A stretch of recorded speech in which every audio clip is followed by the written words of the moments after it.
Hey, everybody, welcome to this week's episode of Games and Brains. No? Is it Brains and Games?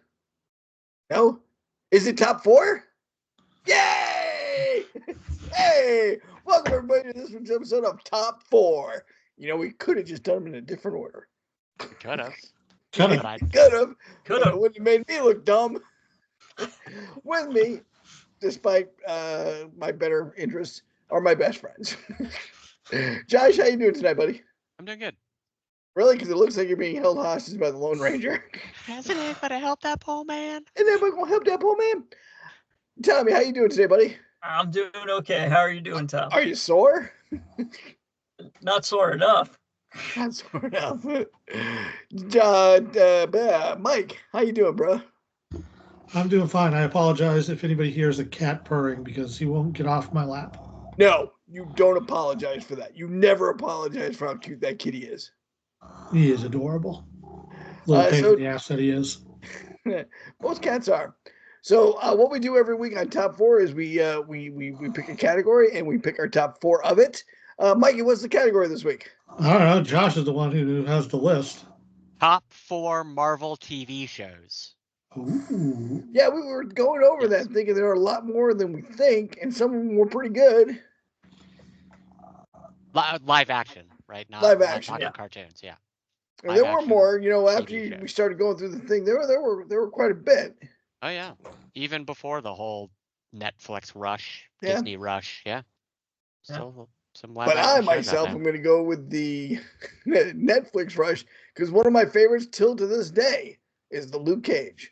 Mostly because it just made me feel good. I love Luke Cage. Oh, some drinking there. Some people drinking? I'm going to drink for Luke. Yeah. The hallway fight scenes really set the tone for those. That was the first TV show that did that with the Marvel kind of thing. Or was Daredevil before that? Daredevil was first. Yeah. Yeah. But they kind of set up that beautiful fight choreography that became kind of iconic of those TV shows. That have those big fight scenes in the hall. I think they handled Luke Cage pretty well, and I just enjoyed seeing him on the big screen. I liked him. I liked the actor. I liked the first villain more than the second. I had a good time watching Luke Cage. Fellow nerd camper, a gentleman named Brandon, was the stunt double for the villains in Luke Cage. Really? Because the villains were pretty disparate body size-wise. Well, in the first one, it was the guy in the armor, right? Right. And in the second one, it was the guy doing capoeira. Yeah, he was both. Wow, all right, good on him. All right, crouch down a little bit, stretch out a little bit. All right, so everyone agrees that was pretty good. All right, good. I'm glad for that because I didn't want to have to beat anyone up. Josh, you want to give us your pick?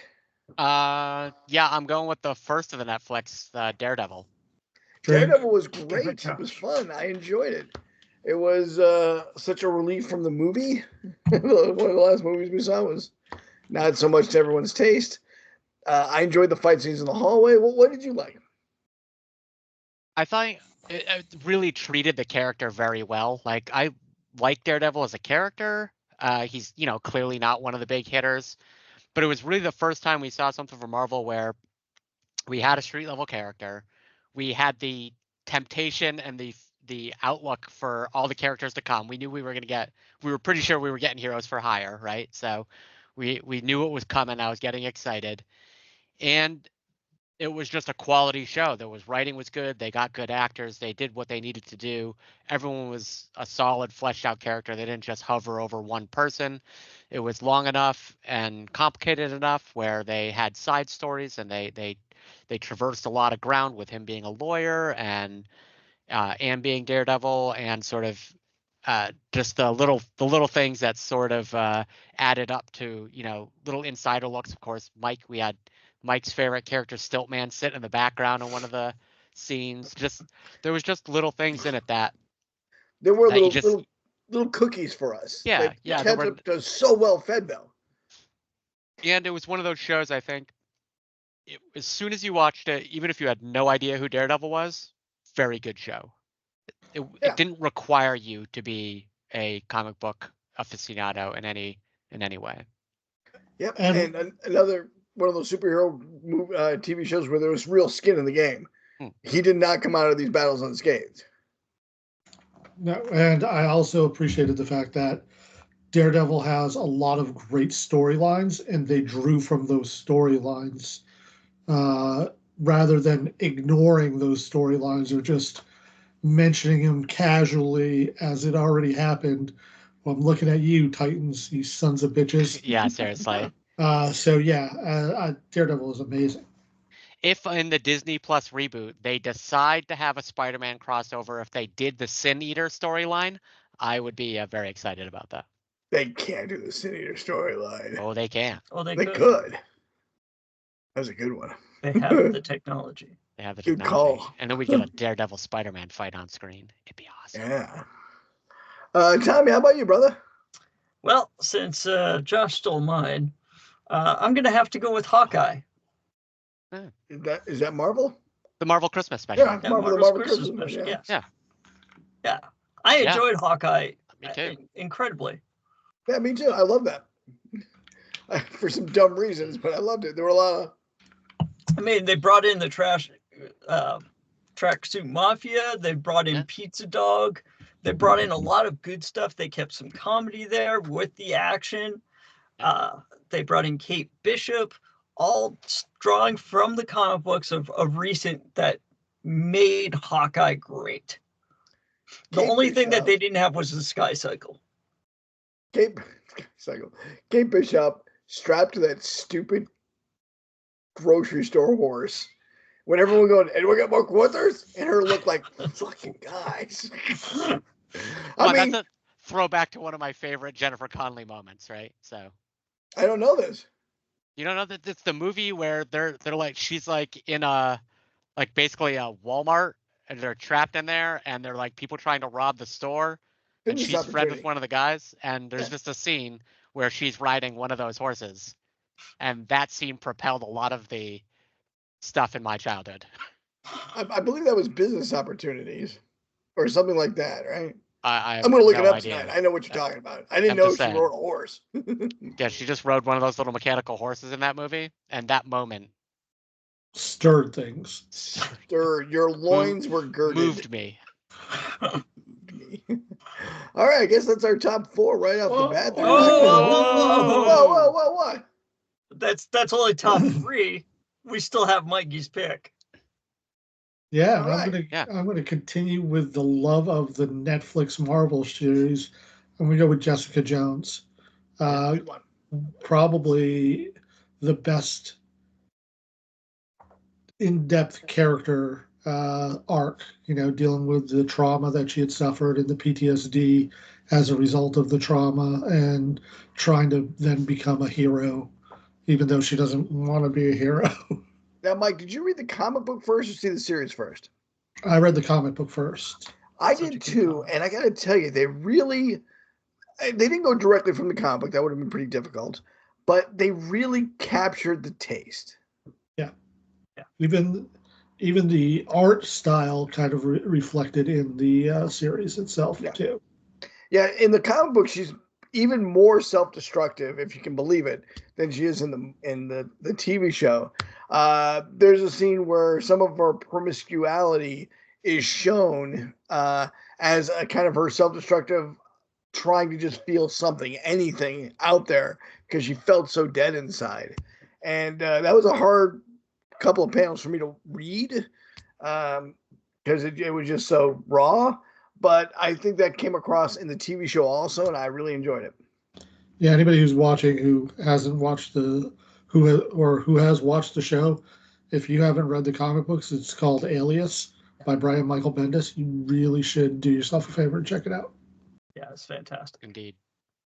One of the things I liked about that the show was unfortunately it ended and we don't know what Disney's going to do with the property, but we got Hellcat right at the end. We got Hellcat right there. So close. Studying jiu-jitsu, studying taekwondo, studying all the things she needed to be studying. All she needs now is to marry Damien.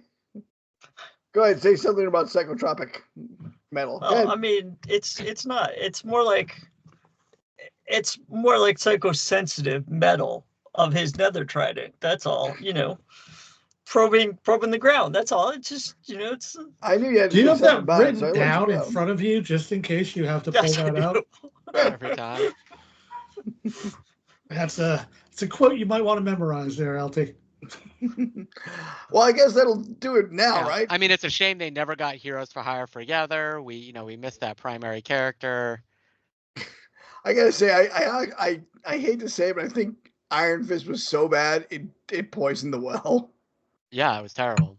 I'm not alone in this thought. No, it I was awful. still say the iPod was the best part of that.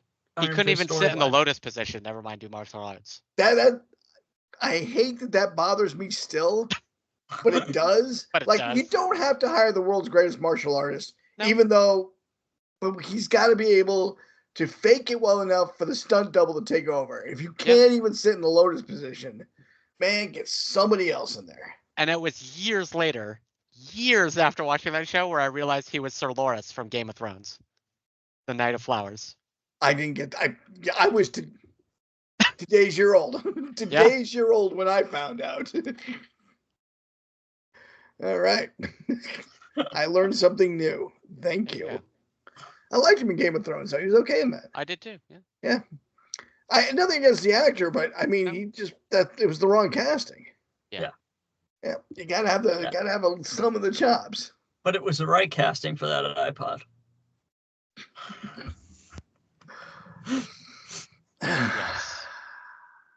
Just gonna lean into it. It's like smelling a fart sometimes. Listening to you talk about iPods, just might as well just embrace it. And that's our top 4. It is.